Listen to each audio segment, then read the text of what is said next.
Praise the lord. ఈరోజు దేవుని వాక్యము 69వ కీర్తన 30వ వచనము. కృతజ్ఞతాస్తుతులతో నేను ఆయనను ఘనపరచెదను. దావీదు కీర్తనకారుడి మాట మాట్లాడుతూ అండి పై వచనంలో చూస్తే, నేను బాధపడిన వాడనై వ్యాకులపడుచున్నాను, దేవా నీ రక్షణ నన్ను ఉద్ధరించునుగాక.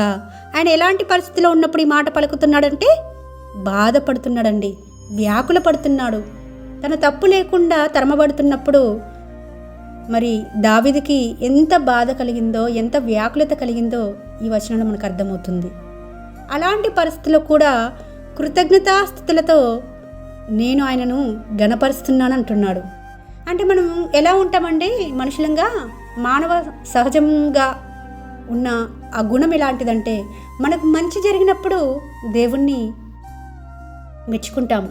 నా దేవుడు గొప్పవాడు, నా దేవుడు ఎంతైనా నా విషయంలో మంచే చేస్తాడు అని ఎంతగానో పొగుడుతాము, ఎంతగానో కీర్తిస్తాము, ఎంతగానో కృతజ్ఞతాస్తుతులు చెల్లిస్తాము. కానీ చిన్న నష్టం జరిగినా, కష్టం వచ్చినా, శ్రమ వచ్చినా, శోధన వచ్చినా, మనకు ఏదైనా జరగదు అనుకున్నది జరిగినప్పుడు, అంటే హాని కావచ్చు, కీడు కావచ్చు, చెడు కావచ్చు, ఏదైనా సరే అది జరగరాని జరిగినప్పుడు ఈ విధంగా మనం మాట్లాడగలుగుతున్నామా?